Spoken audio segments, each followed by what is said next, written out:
중국발 파상 공세. 대한민국은 끝났다. 섬뜩섬뜩하죠. 제가 여러분에게 지금부터 말씀드리려고 하는 내용은요. 중국의 기술이 발전하고 나서 장치산업에 대한 투자를 계속하고 있습니다.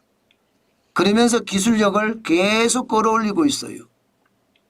또 한편으로는 기술력이 올라가고 장치산업이 많이 이게 공장이 지어지니까 생산량도 굉장히 많이 늘어납니다. 그러니까 중국은요 국가 중심으로 기본적으로 경제를 운영을 하잖아요. 손해가 나든 적자가 나든 상관없습니다. 무조건 투자해서 세계 최고로 생산하자. 이게 중국의 지금까지 어떤 방향타거든요. 그러다 보니까 말입니다. 수익률이고 뭐고 없어요. 세계 1등을 일단 해야 돼요. 그 와중에 대한민국이 굉장히 많이 피해를 본다는 거예요. 장치산업 중에 대표적인 게 석유화학이잖아요. 지금 석유화학을 보면 와우 진짜 무섭습니다. 석유화학 이것만 봤을 때는 대한민국 끝났다는 말이 맞아요. 석유화학 업계 영업이익률을 보면 2019년에 6.7%였거든요. 2020년에 7.1%. 이게 평균이에요. 6% 7%가. 근데 2021년에 13.4%까지 올라가더니요. 2022년에는 2.4%. 작년에 0.6%예요. 죽으라는 이야기예요. 죽으라는 이야기. 0.6% 영업이익을 내서 이자는 어떻게 감당해요? 네, 세금은 어떻게 감당합니까? 적자라는 거예요. 결국 적자라는 거. 적자가 오랫동안 나면 어떻게 됩니까? 문 닫아야 되죠. 지금 그런 상황이 됐습니다. 왜 이렇게 영업이익률이 줄어들었느냐. 산업의 쌀이라고 이야기하는 에틸렌 생산 능력을 보세요. 중국이 2022년에 4,580만 톤을 생산하고 있습니다.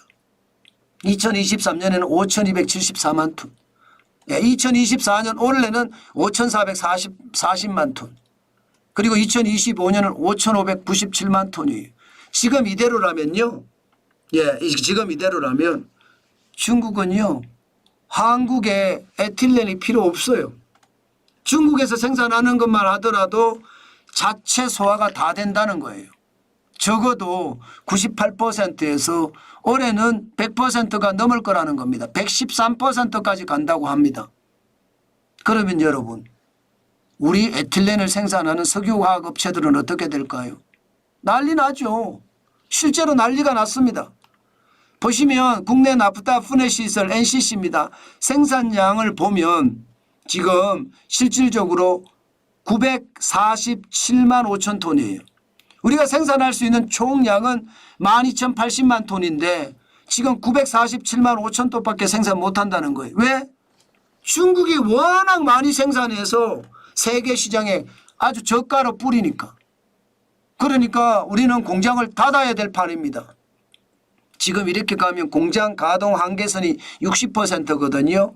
2023년 기준으로 보면 공장 가동률이 74%예요.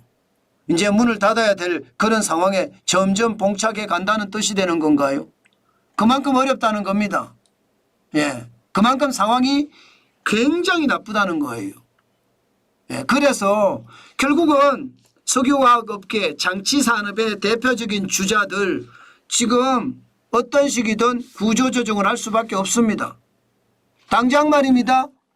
정부와 기업, 민간 연구소가 태스크포스를 만들어서 비상계획팀을 만들어서 지금 석유화학산업에 대한 구조조정을 단행을 한다 이렇게 이야기합니다. 현재까지 말입니다. 아마 굉장히 빠른 속도로 지금 석유화학업계는 구조조정이 될 거예요. 옛날처럼 롯데화학도 있고 롯데케미칼도 있고 이렇게 여러 업체가 난립할 수는 없고요. 결국은 합병하든가 아니면 매각하든가 이렇게 해야 된다는 뜻이잖아요. 저는 여기에서 문제가 생긴다고 생각합니다. 매각을 할 때 그건 누가 살까요? 중국 기업이 사지 않겠습니까? 저는 거기에서 우리는 자칫 잘못하면 최악의 상황이 될 수도 있습니다. 아니 고양이한테 생선 던져주는 꼴이잖아요. 우리 공장을 그들한테 매각하면 매각할 때 금액이 들어오는 건 좋을지 모르나 결국 우리가 그들에게 당할 수밖에 없는 구조 지금 돼가고 있다는 뜻이잖아요. 그래서 제가 대한민국은 끝났다 이런 말씀을 드린 거예요. 구조조정해서 한 개나 이렇게 만들었을 때 이 기업이 경쟁력이 없으면 끝나버리는 거잖아요. 그리고 매각하면 매각하는 만큼 중국은 저가로 생산해서 대한민국에다 계속 뿌릴 거거든요. 물론 고부가가치 제품으로 올라가면 된다고 이야기는 합니다. 그렇지만 이거 한계 있습니다. 그렇다고 중국에 그동안 수출하던 거 이제 수출 안 하게 되겠죠. 동남아 수출하던 거 아마 중국에게 뺏기게 되겠죠. 그러니까 석유화학업체들은 지금 노심초사예요. 어떻게 하면 살아날 것인가. 여기에 말입니다. 문제는 여러분 석유화학업체만 이런 게 아니라는 사실입니다. 제가 오죽했으면 대한민국 끝났다 하면서 경계심을 가지자 이런 표현을 썼겠습니까? 왜냐하면 여러분 보세요. 사업재편계획 누적 승인 기업입니다. 산업통상자원부가 지금 승인을 해주고 있거든요. 2016년에 16개였던 사업재편계획을 하는 기업이 지금은요 484개나 됐다는 뜻이에요. 484개. 엄청나죠. 저는 이게 우리 기업의 현지수라고 생각을 합니다. 이게 석유화학업계만 이런 게 아니라는 뜻이에요. 디스플레이도 마찬가지고요. 철강도 마찬가지고요. 대한민국의 주력 산업에서 사업 재편 계획을 승인해 달라고 지금 산업통상자원부에 신청한 기업들이 이렇게 늘었다는 겁니다. 업종별로 보더라도 말입니다. 자동차 부품이 제일 많습니다. 154개나 됩니다. 기계는 53개나 되고요. 조선은 44개, 전기전자 35개, 소프트웨어도 30개나 됩니다. 석유화학 25개, 이 외에도 쭉 있겠죠. 저는 이게 여러분 그만큼 중국의 어떤 발작이라고 해야 되나요? 중국의 성장이라고 해야 되나요?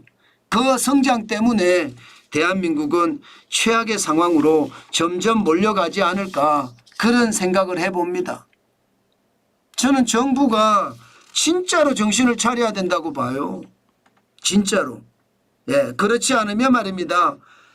진짜로 최악의 사태가 벌어질 겁니다. 지금 말입니다. 석유화학만 하더라도 LG화학을 매각을 한다 이런 말이 있거든요. LG화학. LG화학이 화학회사 중에 대한민국 최고 좋은 회사예요. 그런데 그 화학회사가 중국 기업으로 넘어가 보세요. 그 다음에 무슨 일이 벌어질까요? 저는 정부가 주력산업에 대해서 중국으로 넘어가는 것은 막아야 된다고 생각합니다. 이거 계속 또 놔두잖아요. 결국은 우리가 죽어나요. 우리가. 저는 앞으로도 구조조정 개편에서 이게 국내 업체 그것도 괜찮은 업체들이 중국으로 넘어가는 것은 절대적으로 막아야 된다. 그렇지 않고는 대한민국이 진짜 끝날 수도 있다. 저는 그런 생각도 해봅니다. 실제 지표들이 그렇게 나타나니까 더 무섭죠. 저도 그렇게 생각이 듭니다. 진짜 무섭다는 생각 오늘 또 한번 해봅니다. 제가 중국에 대한 경계감 굉장히 많이 이야기를 하고 있고요. 또 중국에 대한 경계감을 정부가 가지지 못했다는 것 이것도 계속 지적하고 있습니다. 정부가 중국에 대한 경계감 내지는 반드시 가져야 됩니다. 중국에 대한 경계감이나 주의를 요하지 않으면 저는 최악의 상태 벌어질 수 있다고 생각하거든요. 지금처럼요. 중국이 기술력이 쭉쭉쭉쭉 올라와서 발전을 하고요. 이 기술력이 거꾸로 대한민국을 치고 있으면서 대한민국 경제를 무너뜨리고 있거든요. 이게 어떻게 무너뜨려질지는 앞으로 정부가 어떻게 하느냐에 따라 달라질 것 같아요. 또 우리 기술이 중국으로 넘어가서 그들의 일반 기술화 된다면 범용 기술화 된다면 대한민국은 더 이상 설 자리가 없어질지도 모릅니다. 대한민국의 IMF 외환위기는요. 중국이 대한민국에서 기술 탈취를 할 수 있었던 합법적인 이유가 있었거든요.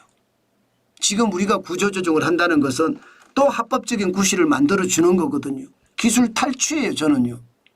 제발 이거 강력하게 대응을 하고 우리가 국가 차원에서 주력 산업들이 무너지지 않게끔 만들어야 된다는 것 오늘 다시 한번 말씀 올립니다.